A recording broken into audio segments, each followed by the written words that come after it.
Wycombe Wanderers Show. Welcome to the latest edition of the Wycombe Wanderers Show, reunited for 2022. Bob and Colin, if you've just tuned in, we did the last two separately, which is a first. We've not done that before. Well, we thought we'd be a bit like Westlife or Boyzone, and we'd reunite for the reunited tour and make a lot of money out of it. My favourite bit, and the one that you did, was where you explained that we hadn't split up. I was just in case people were concerned. Where's he gone? Indeed. Then the following week you were gone. I know. But no, we haven't split up. We are still very much together. Yes, in tandem. Not in that sense, just... No. People have just tuned in. We haven't split up, we're very much together. Well... This isn't a Philip Scopey at the moment. Oh, good. We've already managed to get off topic. We're only 1 minute in. That's nice. Good, isn't it? Bing, bing for that. Yes. We'll be reviewing the fantastic win at Charlton. It was very good as well. With assistant manager Richard Dobson. We'll also hear from Jack Grimmer as well, who made a fine contribution to the... I was going to say the show. He speaks very well, Jack. He does speak very well. Yeah. He's got a media career ahead of him. Absolutely. He'll be doing some summarising somewhere. Yes, definitely. Yeah. We look forward to hearing him on a thing. Yes, on a future podcast, maybe ours. Yeah, exactly. That'd be excellent. Yes, yeah, Jack. If you fancy coming in, you're very welcome. Let us know. Yeah, we'd be more than happy to have you. Do pop along.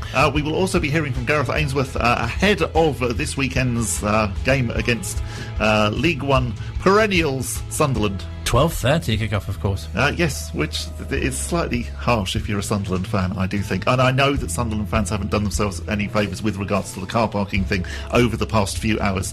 But even so, I do feel a bit for car park gate. Yes, that they're having to get up at, I don't know, 5:30, something like that, to make sure that you get here for... Well, then the rest of the day's their own, isn't it? Well, I suppose so, yes.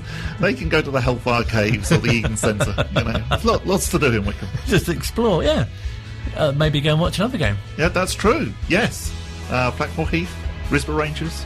Not actually sure who is at home this week. We've not looked into that. I'll have a look. See if Risborough Rangers continue their record-breaking run. Yeah, also on the show we'll be catching up with Larry Pritchard, who's a former midfielder from the early 70s. He dominated the middle of the park, the sloping park at that. Oh, yes.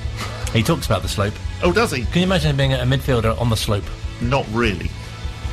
I still can't quite get over when they say how much Lokes Park sloped, and you do think, really?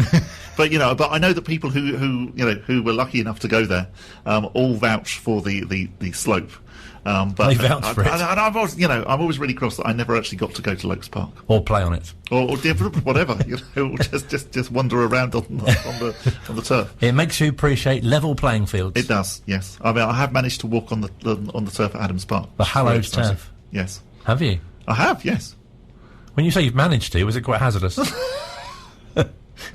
What? Or you just weren't supposed to be on it? I was going to say, which way are you saying that? I wasn't one of those people who sort of stay off the grass. Who pretends to be a streaker, but that doesn't seem to be a thing anymore, because when you get streakers these days, they don't actually take their clothes off. I don't quite get that. Oh. Well, but you do, don't you? You get people running on the pitch. Non-streaking streakers. And, back in the 70s and 80s, that was the thing, wasn't it? It's obviously warmer then. That if people ran on the pitch, they'd normally do it naked, strangely. Yeah. Whereas these days, actually, people just run on the pitch and they're still fully clothed. You might not believe it to listen to, but this show is quite well planned, and streakers wasn't in the plan. It wasn't. No, but nice to cover it. Nice to cover it. Indeed, yes. We're running a new competition to see how many covering streakers we can mention between now and 8 o'clock. But good news is that a fantastic win against Charlton, especially in response to the defeat against Ipswich previously. Yeah, I mean, the Ipswich game was slightly disappointing, and personally watching it, I felt once we were 1-0 down, you couldn't really see us getting back into it, so it was great to get the first goal against Charlton, and really it was a similar sort of game after that. We did manage to survive slightly nervous moments at the end when Ryan Innes went very, very close, but Josh Scowen did very well, hooking away the goal-bound header in the closing seconds, where we were all thinking... The goal-bound header? That's quite poetic, wasn't it? Yeah. It's like you got that from a Famous Five book or something. Yes, possibly I did. Yes, with lashings of ginger beer. But it was, it was one of those moments where you just thought, after all of that, are we only going to come away with a point, which would have been very disappointing? But no. Famous Five and streakers. We're covering it all today. We really are. So Richard Dobson spoke to Phil, who was on last week's show, and the previous show as well. Yes. And he's on this week's show as well. After the game at Charlton, to, as we say, talk about how great it was, a response after the Ipswich game. We're delighted with the response. We knew we weren't quite at it. We knew the reasons why. You know, it's fairly obvious when you haven't played for quite a while, you lose your rhythm. But today was much better, more like us. We could still be better on the ball at times, I felt, particularly first half. But the goal was a good move. Well worked, and I thought our shape defensively and the way that we battled defensively was outstanding. Quite a tight game again. That first goal, all important. Yeah, and it was the first real moment of quality between the two sides. They cancelled each other out first half. Not a lot had happened, and it was the first time we'd spoken about it. We said transitions were going to be so important, and we made ours work, and that was the key message to the boys. You know, Charlton scored a lot of goals on transition. They're a quick counter-attacking team, and we needed to stop them from doing that and try and go the other way, because with all their attacking players, we knew there'd be space, and we made it work. And unfortunately, that was the one that got the goal. Quite a fresh look to the back three, built around Chris Farino, who's come through the development squad. A clean sheet, a tough place to come. You must be really delighted with that. Yeah, I'm delighted for him. You know, he's a young lad learning his trade, and you know, he's come straight into a first team in sort of sink or swim time, and he's swimming, which is great to see. But he's ably supported by the older heads around him. Obviously, Jacobson again outstanding. Jack Grimmer come into the side today, and I thought he was excellent as well. Really read danger well, and you know, they're two solid citizens that we've got that we can rely on and help the likes of Chris to come through it. And in what was always going to be a tough game coming into this, Mehmeti got the nod in central midfield. Was that to provide a bit more attacking flair? Yeah, I just felt we could have used the ball better the other night. We didn't use it well enough through midfield, and you know, I felt that we needed to get Gareth McCleary and Anis, because they combine so well together, in more attacking areas, and it might just steady us down because they're both quite calm in possession. It worked to a certain extent, but obviously as the game progressed and Charlton started to get a head of steam up, just felt that Anis's attacking threat was lost, and we needed to change it and bring Dave Wheeler on just to shore things up a little bit and be a little bit more steady, having already got the goal.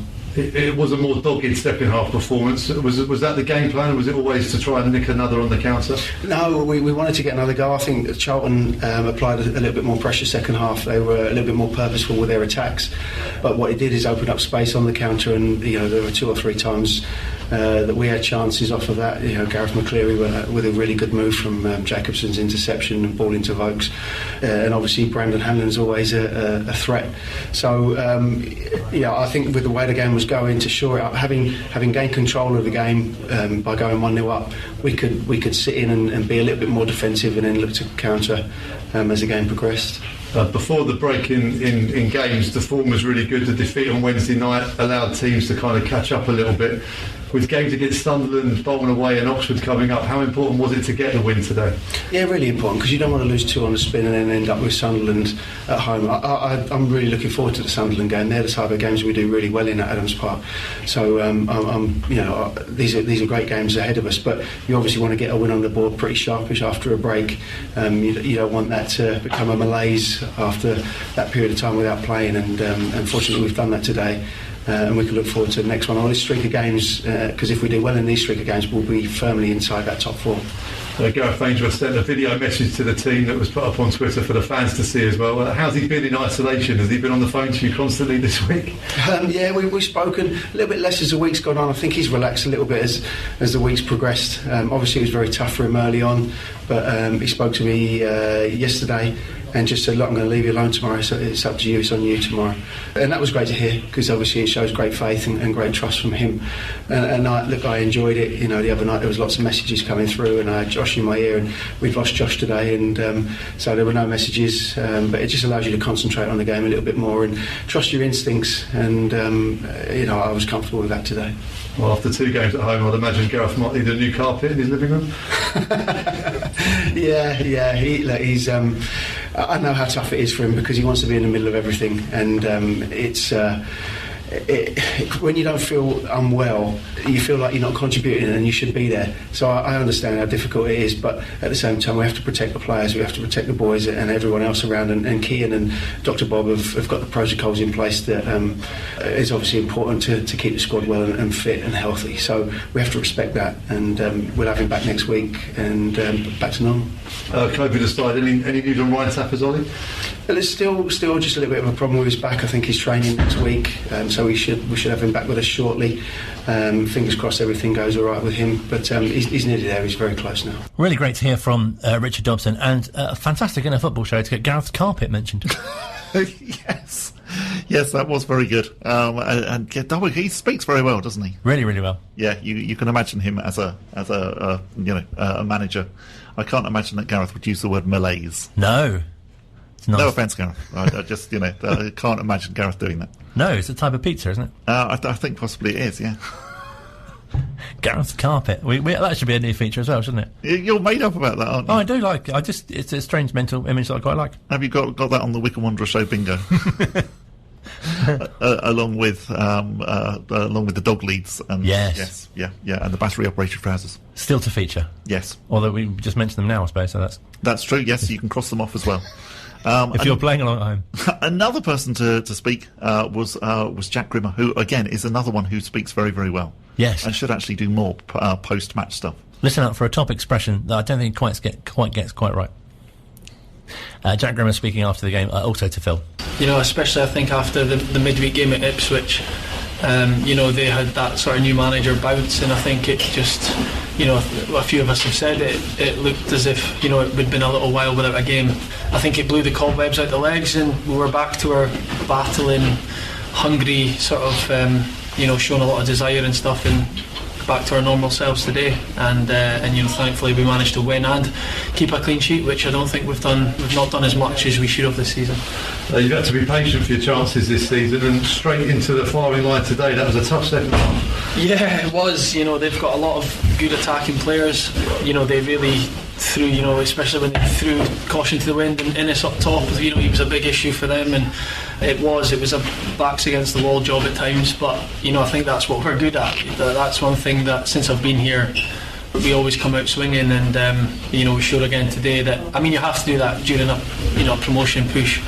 You don't play well, you win 1-0, happy days. So we'll take it, we'll move on, and a massive game next weekend. Alongside you and Joe Jacobson, young Chris Farino, he was going to university. It's a great story. He's gone through the development system at Wycombe, and now he's playing first team games. What's it like to play alongside him? Yeah, first and foremost, he's came in and he's been a great character around the place, like all the young boys. I think first and foremost the club look at characters first ahead of ability, and I think that whole changing room is hungry, and I'm sure he's not going to be the only one that comes through, if not this season, the seasons to come, and he's sort of the next one following in Anis's footsteps. But yeah, like you say, his story is incredible, and he strikes me like he's the kind of guy that's just sort of taking everything in his stride, and he's not taking it for granted. He wants to learn, and I think playing alongside me, Anthony, JJ, amongst others, and Taff himself, he's only going to get better, he's only going to learn, and it's a great club to be at, to progress. So yeah, he's been brilliant since he's came in, and just like a duck to water, he seems to just have taken to it quite easily, and yeah, hopefully he can stay in the team and we can keep winning and keeping clean sheets. Being one of those experienced players alongside him on match day and at training as well, does that help sort of underline your role as well? You'd have had a senior pro when you were young, no doubt, telling you what to do.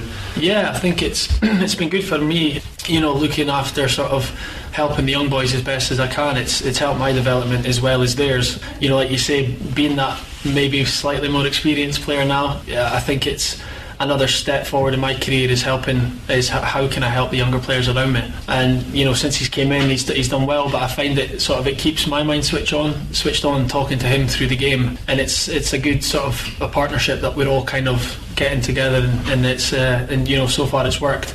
Didn't work quite so well at Ipswich, obviously, but I think I said to him afterwards it was a learning curve, and even though they lost, he didn't really put much of a foot wrong. So he's in a good place just now, and but like any young player, he needs time, and he'll get all the support that he needs at Wycombe, that's for sure. The top 8 or 9 places in League One, it's getting very tight up at the top now, and there's some big teams in there. Sunderland coming to Adams Park next, Oxford in a few weeks. It was a big win today, wasn't it, ahead of those games? It is, yeah. I think nowadays the League One is definitely a mini championship. Every team, you've got such big clubs in this league. Charlton are a massive club that haven't even been near it all season, so it just shows you the depth of the league. They've had a right turnaround since they've changed the manager, and that's why we were extra, buzzing at the end, because it's a tough place to come. You have to pick up results at these kinds of stadiums, and I think you said it there. We've done the points to games ratio is really good, but we find ourselves still fourth, I think, which is just shows the strength of the league, and keeping up with where we want to be, in those automatics is a tough ask, but we've got the squad and the talent to do so. It's been a tough time for all of football, really, with the COVID situation and players testing positive, games falling foul to that as well. Yeah. Gareth Ainsworth has tested positive as well. Last 2 games he's not been there. He sent a message today. How was that received by the players? Yeah, it was good.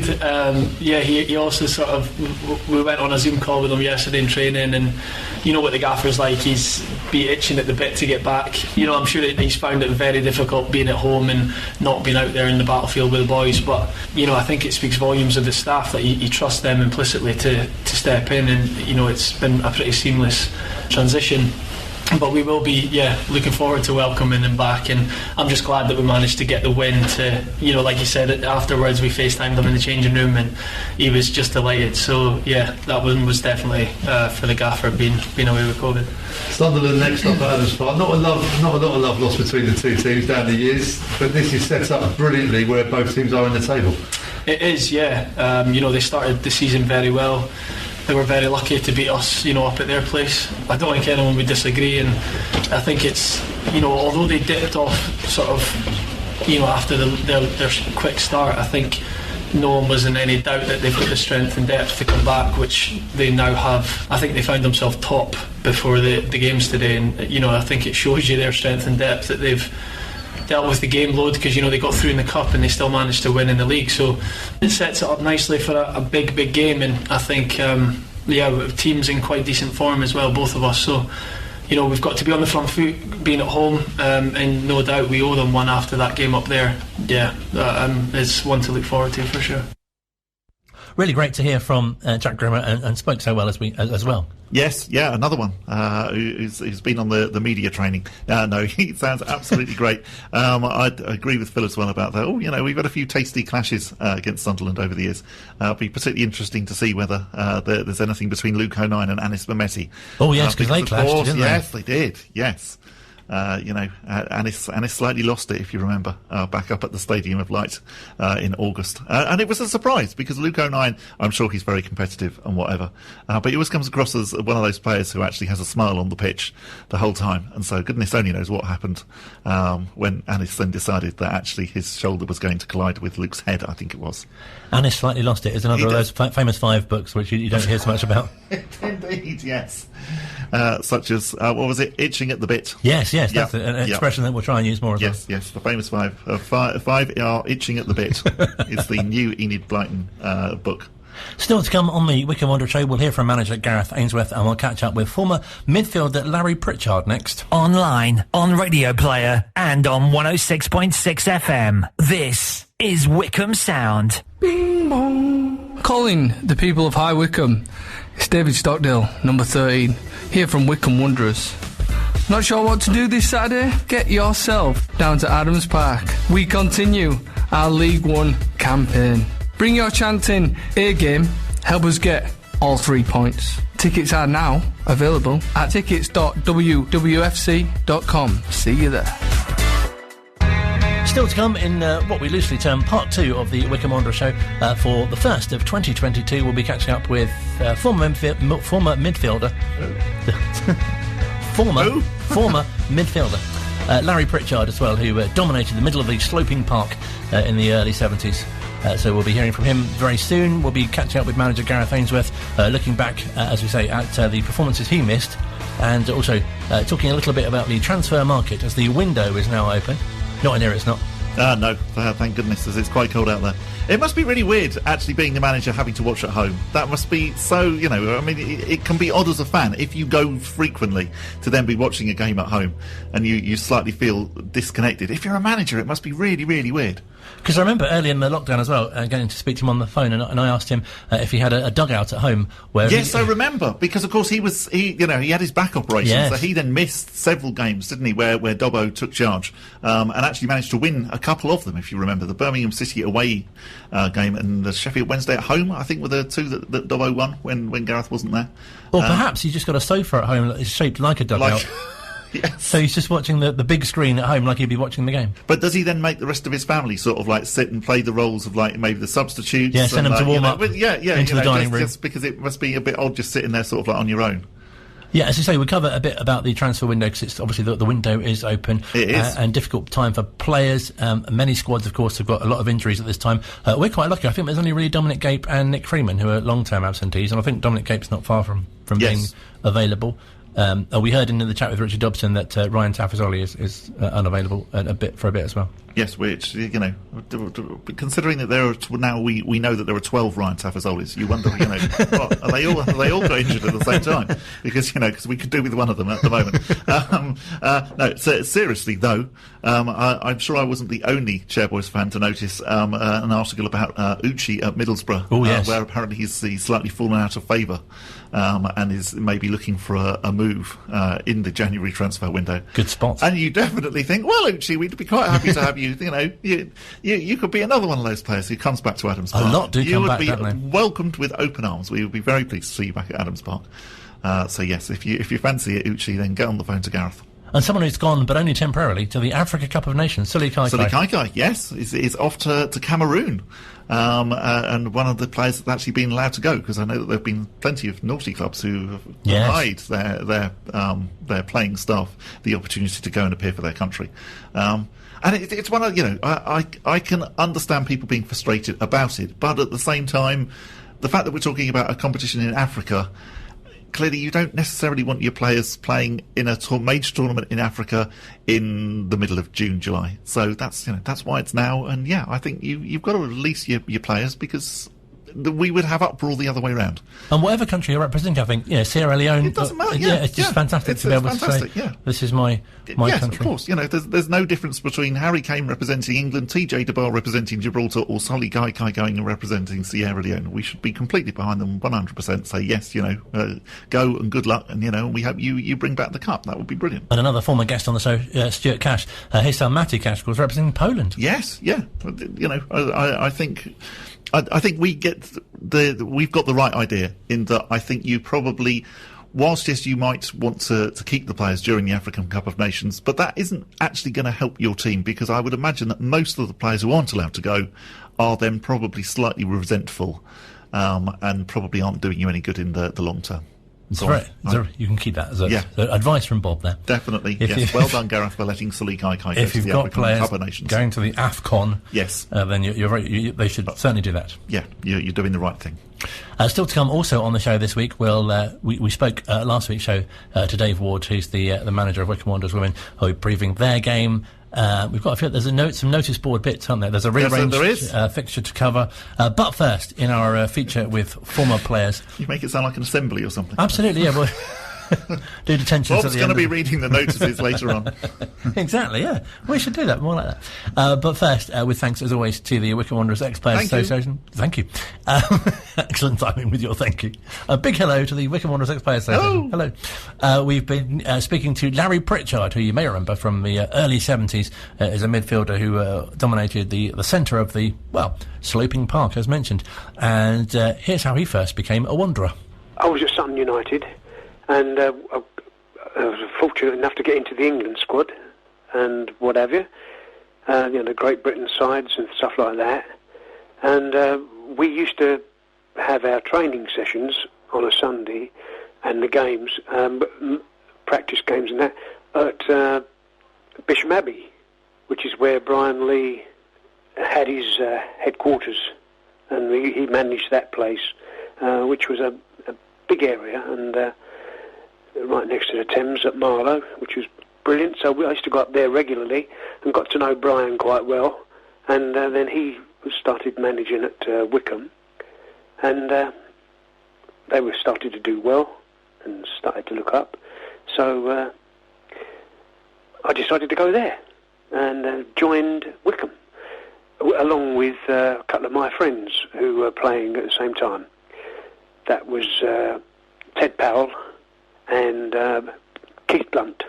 Both of them, they're very good friends of mine. Both of them were at Sutton. Keith Blunt went up to Wycombe first, and then said how good it was and what have you. So we decided to do the same. So what were your first impressions when you arrived? I was a bit... I played at Wycombe before, once or twice, but initially the slope of the pitch at Lokes Park, you know, you come out of the dressing room and down onto the pitch, and it was like, well, it was quite steep. Did that affect your game too much, obviously being a midfielder? No, I quite enjoyed it. I was in midfield, I ended up getting forward, and it was good. You got used to it very quickly, but we never used the actual slope to our advantage. You know, there was no specific plans for using the slope, but it was how you delivered the ball into the slope that was good. So how would you describe your own style of play and that of the team at the time? Quite attacking. We won the league so in those years, which was good. European League. We had good crowds, you know, quite full houses and that, and we had some good cup runs.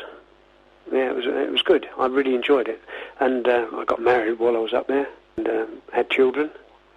So that was a bonus, and because they loved it up there as well. And it must have been a fantastic time to be able to represent your country as well. Oh, it was, yeah. For me, it was. It wasn't so good for the wife because I was away quite a lot, but yeah, it was a lovely time. And are there any particular games which especially stand out? Not really. No, I tend to take every game as not my last, but you know, I used to take each game as a nicely competitive situation. Because I was reading on the Wycombe Wanderers Ex-Players Association Facebook page, John Maskell saying he couldn't remember you having a bad game. I think sort of your consistency is something that really stands out. Yeah, well, I think that could be hidden when you work quite hard. You know, if you work quite hard, then some of the poor parts are, or your poor situations get missed. So it's a fantastic record, though, of games that you played and also goals scored as well, which I guess is quite rare for a midfielder. Yeah, I used to get forward quite a bit, and I fortunately had good players in front of me, you know. Keith Searle and people like that, and Tony, Butcher Horseman. You know, they were good players. And it allowed me to go forward, you know, in that situation. I was an attacking sort of player, so some of my defending might have been a little bit iffy, but I enjoyed it. And what was it like playing under Brian? Yeah, very good. Well organised. The training was well organised. Both him and John Reardon were good. You know, they worked well together. And it's nice having that little area behind the ground where you could, you know, do all the training sessions and that. Save the pitch getting too mucky. No, definitely. And you speak to many ex-players, and it feels like, you know, their particular era or the time that they were at the club, the camaraderie among their teammates felt especially special. Was that something that you felt as well? Oh yes, it was. Yeah, I mean, I've looked at a few photographs over the last week or so since your telephone call, and I can't believe how young some of these people look. Does it feel like 50 years ago, or... Oh, yeah, I know, it does. When I look back, I think, really? Is that really 50 years? I looked at it and I thought, in actual fact, I wrote down, you know, I've got one of them in front of me, I put down, I got a photograph of the 1970-71 league-winning side in front of me, and I thought, 71? Blimey. Then you realise how far back that is from now. And really nice that you're still in touch with many of your ex-teammates today. Yeah, just a few, but I mean, there's unfortunately a few of them have passed us, I'm afraid. But that's been a few years now. For the likes of Keith Blunt and Ted Powell, you know, they've been gone quite a long time now, unfortunately. They were really close friends of mine, and sorely missed. We still see their wives now and again. And we mentioned you got to represent your country, but also compete at the Olympics as well. Yeah, we didn't actually qualify, but the games were very competitive, and it was good. very proud. But you don't get anything for that. You know, you don't get a cap or a badge or a shirt or anything like that. Which is, used to revere the having a cap. You know, I've given one to my daughter, one to my son. When I go round their house, they're on show in the hall, which is lovely, you know. My daughter still likes to go up to Wycombe, and she was only about 3 when she was 3 or 4, and she still enjoyed the atmosphere, you know. And it must be so nice to have felt sort of a part of, if you like, the kind of history and building up to where the team are now. Yeah, I mean, I'm quite proud of the fact that they're up there where they are, and how they've got there is brilliant. He's done a particularly good job, I think. The manager. I'm very pleased, and I'm proud to say I used to play for them. No, it's a fantastic feeling, and as you say, to be part of the Ex-Players Association as well, and to really share memories from different eras of player. Exactly right. Yes, yeah. I mean, I'm a very fortunate person. As much that I've got Wycombe, obviously, and Sutton, and they're doing particularly well as well. When I go down there, and it's nice to be, you know, I go down there once or twice a month, if that, and it's good, you know, nice to be sitting up there and watching it. Did it feel like a particularly short period at the club at the time? It did, yes, because I was only there about 3-4 years, if that, and but they were 3 or 4 years that I loved, and so did my wife. So what happened to you after that? You returned to your hometown club? I returned. I went back and I had a spell at Sutton, and then moved on into management and coaching. I was at Walton and Hersham. I managed them and coached them for a year or so. Then I left there and went back to Sutton and did some managing there and coaching, and until I've packed up, and that was it. And what was that transition like from becoming a coach and a manager from being a player? Completely different. Realising how difficult it was to run a lot of people and to sort out the clubs. You know, the important part is to be successful, isn't it? You know, when you're running anything like that, if you're successful as in winning games, then it's vital. And overall, how do you look back at your time at Wycombe? Oh, I loved every minute of it. The only downside was the travelling. You know, when you're travelling an hour and a half each time you're coming up, that was the only problem I had. But you get used to it, and I did. And it was nice when my wife started coming up with me. And then, obviously, I used to train up there with Ted Powell and Keith Blunt would be coming up with me. We'd share cars, which was good. I was going to say, it's hard to imagine, isn't it? I say what feels like just a comparatively short time ago, but how things are different. You know, players are full-time now, and in your day, obviously, as you say, with the travelling as well. Yeah. With, it is completely different, isn't it? You know, they obviously work harder during the course of the week, being full-time players. But it's good, and I'm quite proud to say that I was there. And it was always a welcoming place for me, anyway. And I know Ted Powell and Keith Blunt were exactly the same. They felt the same. Yeah, good, very good. It was just an experience that you wouldn't like to miss. Really great to chat to Larry, who obviously was, as we mentioned, a real dominant part of the midfield and a real influential part of that team who won the Isthmian League in 71 and 73, I think. Thank goodness that it's now sponsored, so nobody has to call it the Isthmian League anymore, which is one of the hardest words to say. It is, isn't it? Yes. You want to try and break it up, but realise you can't. Yeah, you know. Isthmian. Well, going way back when they were saying, what should we call our league? You know, who then said, oh, yeah, I know. What about the Isthmian League? Somebody said, yeah, that's a good idea. You know, no. I'm sure that other leagues are available. Yes. You know, I quite like the Spartan League, which sounds... Yes, sounds a bit sparse. It does, yeah. It sounds a bit sort of menacing, in a way. Or it sounds a bit like a local food supermarket. Just pop down to your local Spartan. Yes, that's very true. Other supermarkets are available. I've just been looking through, by the way, to find out about other games that are on yes, Saturday please do. after. So if you were thinking that actually, Or just other places of interest. You could do a double header. Places on to go. Saturday. Although I think that you will be lucky if you manage to get out of the packed car park with all of the Sunderland fans who are going to complain about it on Saturday. But yes, Risborough Rangers are playing at home to Leighton Town. Risborough Rangers who are, of course, on their record-beating run of now, is it 51 games, something like that, where they haven't yet been beaten. So you can go along and see them. Beaconsfield Town are also playing on Saturday. They are home to Kings Langley. I've played on the Beaconsfield Town pitch. Have you? It's very uneven. It might be better now. It was a while ago.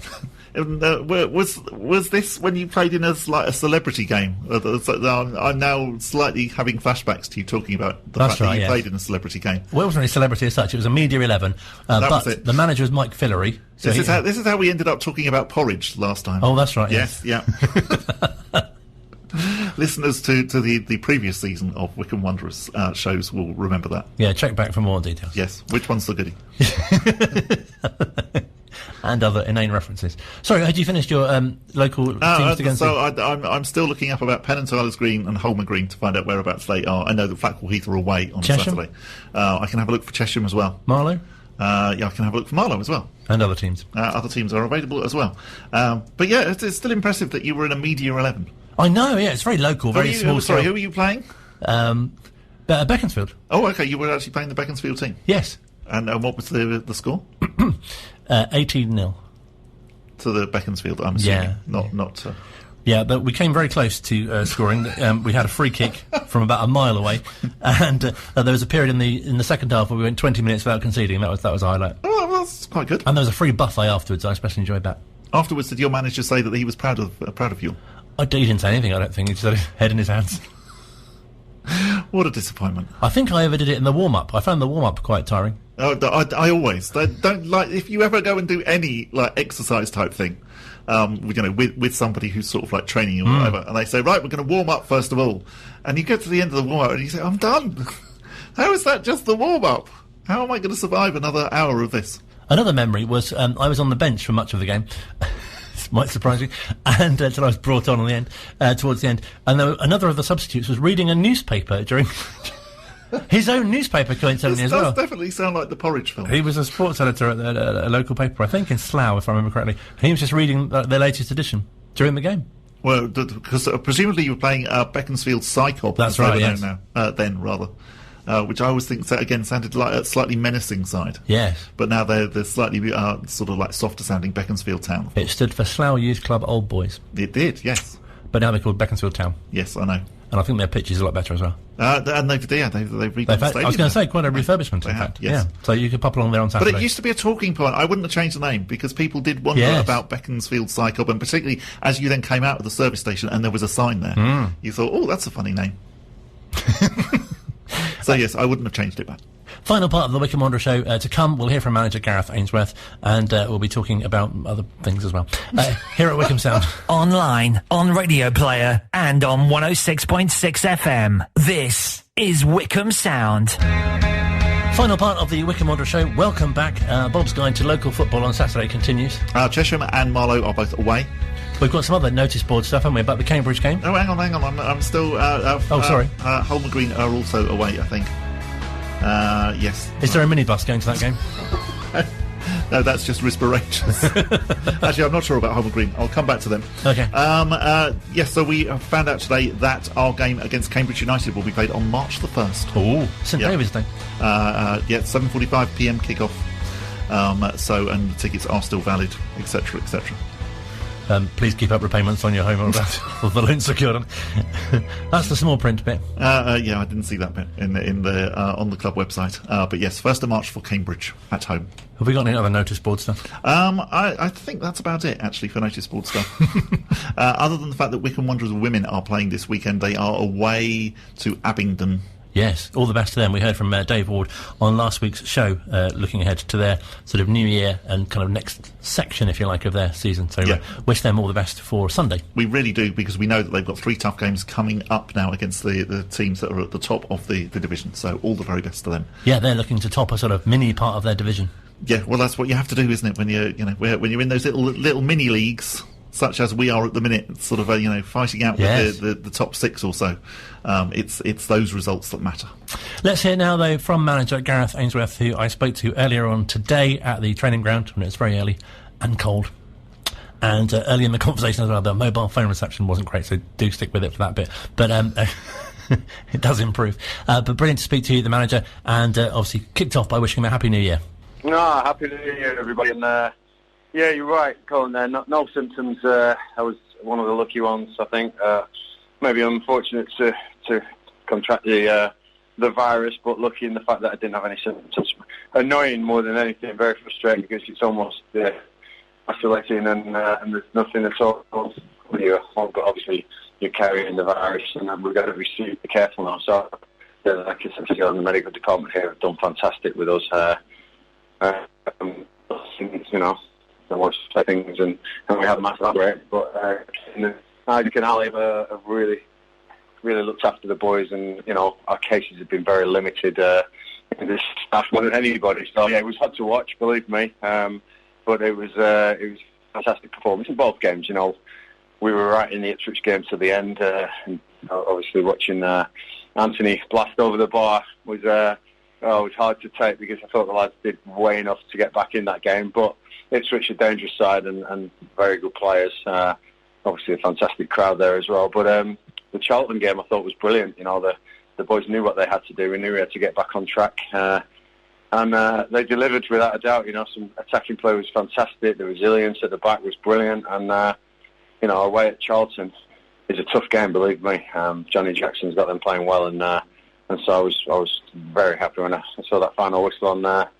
Me and Josh Hart watching it on FaceTime via iFollow, via headphones into Matt Bloomfield. It was a tough one. I don't want to do too many of them, but a great result, and lads thoroughly deserve that win. Looking forward to Saturday now, and hopefully can build on what we're doing here. And something that Richard Dobson said after the game was how well the team battled. That must be something that really pleased you as well. Yeah, we know that. Over the years, I think that's one thing we are known for. Every time an opposition comes to town or we go there, they say we're in for a physical battle. I think there's a little bit of tongue-in-cheek there and a bit of shortcut to thinking, but yeah, my boys will battle and my boys will run, and I take that as given. I think when these managers say, yeah, we're going to be in for a physical battle, why aren't all teams battling physically? Because this is our livelihood. This is what we do. I would fight and scrap everyone who saw me play till the last breath to get a result, and I think that's it's a compliment, but it's also something that's fallen out of the game. I think that fighting and battling and running till the end is not just a Wycombe trait, surely. Everyone should be doing that.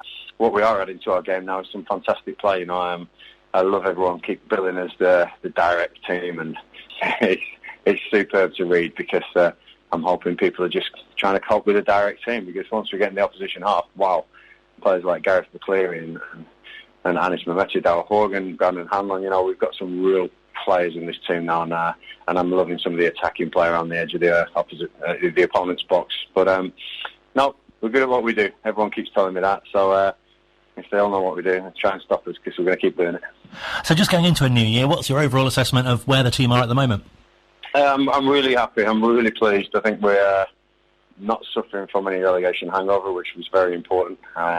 We said that from day one. And I think, if I'm honest, I think we'd accepted that we were going down quite early in the running at the end of the season. But the boys thought, there's a chance, there's still a chance always. So the actual relegation itself, everyone had billed as relegated. Everyone had billed as the worst team ever to play in the Championship. And so it was no pressure on us. So when we came down, it was like, right, we'll show everyone, we'll prove everyone that we can get back there.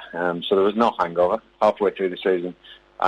You're really, really proud to say we're in that top 6 in those playoff spots, and I think we rightly deserve to be there. We're not the biggest spending team in the league by a long, long way. We're just about touching the top 10 in those terms, but to be performing as we do every year, no matter what budget we have, no matter what squad we have, we will perform above and beyond our capabilities. The boys are doing that, so it's not a surprise to me. Really proud of where we are, and I think we've got a real chance with the fixtures that we've had already and the fixtures that we've got to come. Just hoping the pandemic can keep everything quite scheduled and quite normal. But you never know what's around the corner. And one thing we are good at is adaptability. We've been doing that for years. So, really proud, pleased, and want to push on from this position now. Oh, we were speaking to Pete Couig last week, who was obviously praising your karaoke over Christmas, but also talking. Apparently, there's some video somewhere, but it might just that might not get out. Apparently, but he was also saying that how big an impact COVID could have on the transfer window, with clubs perhaps being reluctant to let people go because they, especially either on loan or on a longer term basis, because they might be needing their players because of the virus as well. Yeah, and that's the problem, to get players out of clubs now, you might have to overpay, you might have to try and prize them out, because clubs want to keep their players and their squads together. You lose 2 or 3 for COVID, and if you still got 14 fit players, apparently this is the remit to have a game on. I'm not sure if all clubs are following that, but you've got to have 14 good ones. So really, you've got to have about 18, 19, 20 really good ones, first team ready, because everyone's going to have 1 or 2 out through injury, maybe 1 or 2 out through COVID. So you've got to have these players in. Now, usually you have 14 or 15, and then your young boys make up the squad, and there's people going out here and loan and everywhere, and you can't do that. I wouldn't loan anyone out at the moment, because not in the first team setup, because what if we do lose a couple? I'd be stupid to lose any of my players. Having said that, there are some teams with huge squads, but it's also protocols, and are you doing the right thing, loaning a player out to another club when you don't know what their COVID protocols are? There's all sorts that come into this, and I think it is affecting yet another transfer window. We've got some targets, believe me, this season. I know Rob wants me to go for these targets, and we're going for them, but whether we can get them or not is a different story. And I'm not just going to do what I've done in the past when we had nothing back in the day and bring just bodies in. We can't do that. We need people who are going to make an impact, people who will improve what we've got or challenge what we've got at least, and they're tough to find. But I go back to the start, and the 3 physios we have done an astounding job of keeping everyone fit. We've only got 2 long-termers, and Dominic Gape's not far off of a return now, so only Nick Freeman really, and that was a horrendous, cruciate ligament challenge in the Lincoln game. So really, really pleased with where we are. Want some players in. Won't be panic stations if we don't, but 1 or 2 maybe would be fantastic additions to the squad. Does this feel like a really exciting part of the season? Because we've got 3 big games coming up at home this month, obviously all in the top 7 as well. Yeah, I think we said this every month, Colin. We've got big games coming up, even when we played Doncaster, Shrewsbury and Morecambe or whatever it was, they were big games. I mean, look what Morecambe are doing to teams. Shrewsbury, wow, they've climbed in the league. So when you talk about the big games in the top 6, yeah, of course, everyone's looking at that top 8 now, really, your ex-Premier League sides and Wycombe Wanderers. It's fantastic to be in there, and we really are. I give Rotherham as also a massive credit, but everyone else, I think, has been in the Premier League. Portsmouth, Sunderland, Ipswich, Wigan, Bolton, Charlton. All these teams have been in the Premier League, and to have the company that we've got, I think it's fantastic. I really do. And obviously MK Dons, Oxford need some credit as well, because they're hanging on as well. So brilliant to be there. And again, I always go back to where we were, and it's not all about sometimes, what we are now. It's where we were, to what we are now. It's a fantastic rise for this football club, and people talk about the Bournemouth story and the Sheffield United stories and things like that, and there are a lot bigger clubs than Wycombe Wanderers. Hopefully one day people will look and go, you know what, that little team in Buckinghamshire, they didn't do too bad either. Look at their rise, and it's down to everyone who works at this place and everyone who's supported this team, and hopefully we can get back to that second tier. That's the aim. I've loved it. I want to get back there, but we've got some real tough company to beat before we get there. And I know we've spoken before about how special the club is in coming together, and really sad news this week about Alana Herford, or I know someone that you know well, and so pleasing that many of the players paid some glowing tributes on social media as well. Yeah, nothing more than I expected. The players are fantastic. They know their fans, and the beauty of being such a tight-knit club is we do know those fans. And Lana obviously was a brilliant fan. She was there right at the start. Even my playing days, I remember she was always around, always making the noise on the terraces with a group of them, and that group grew over the years. And I think they became families. And it was an absolute shock to everybody that she passed away. We knew that there was an illness, but for one of our family to pass away like that is terrible news. It really is, and how we want to remember her is all the support she gave. I mean, she was a big Kevin Betsy fan back in the day when I was playing, and then when we first took over his management team, myself and Double, I mean, we got some stick from the fans. We kept it together, and then I remember in one season coming up to us going, "Oh, thank you. You've done brilliant. Thank you for keeping us up, and thank you for propelling this club where we've gone." And I remember saying to them, "It's not us. It's not me. It's not Double. It's not the players. It's everybody. It's everybody at Wycombe Wanderers." And I stand by that. She's played a huge part in the story of Wycombe Wanderers, and we won't forget one of our own. So rest in peace, Lana. Thank you for all your support, and I'm sure it's not the end of the glowing tributes to her. She was a great fan and a great person. Really nice message from the manager as well. Absolutely lovely to hear Gareth describing a fan as one of the family. We seem to be talking about this too often this season, which is a really, really sad thing to say, but it is true. But the club are so good, actually, at honouring and remembering those Chairboys fans who have passed away. Very, very sad. Another thing that they've been very good at this season, and always really, is supporting various causes that are very, very important. And this week, the club are supporting Prostate Cancer UK for the fixture against Sunderland. They're encouraging all men to undergo a 30-second online wrist checker just to boost the chances of catching any cancer symptoms early so that they can be treated. Gareth Ainsworth had this message to say. Hi everybody, Gareth Ainsworth, Wycombe Wanderers. I want to talk about prostate cancer. Please take 30 seconds out of your day and fill in the online questionnaire at Prostate Cancer UK. Okay, 30 seconds is not a long time, but it could give you plenty of time to get things treated if anything's going wrong. It's such a terrible disease for men over 50, men over 40. Please, 30 seconds, it's not a long time. I've just spoke for 30 seconds, that's all it takes. Please do it today. Prostate Cancer UK. Thanks a lot. He's only sped up at the end as well, didn't he? The clock was ticking, and he thought, I've done my 30 seconds now.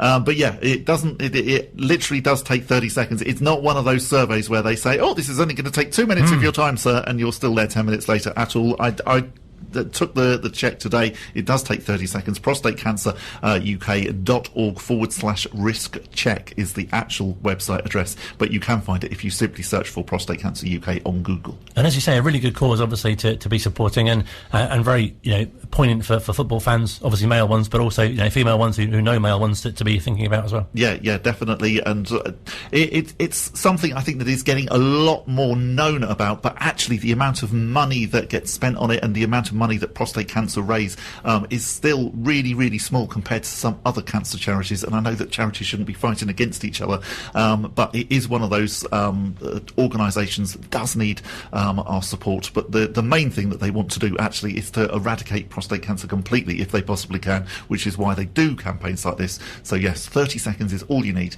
to go online and just check, and it will tell you what to do, and it's well worth doing. No, definitely, really good words. And also because I think, like many cancers, I guess, but obviously if you catch it early, then it's much more treatable. Indeed that, as we've said a lot on Wycombe Sound, not necessarily on the Wycombe Wanderers show, but over the last couple of years, definitely, if you want to help the NHS at the moment, then make sure that you look after yourself, and if you have any suspicious symptoms, get them checked out early, because the earlier you get them checked out, the better it is, not only for you, but also for the NHS as well. Some of the things we've covered this week on the show. Indeed. Streakers, Gareth Ainsworth carpet. There was something else as well, wasn't there, that we didn't plan? Yes, what was that now? I can't remember. But there's been so much that yes.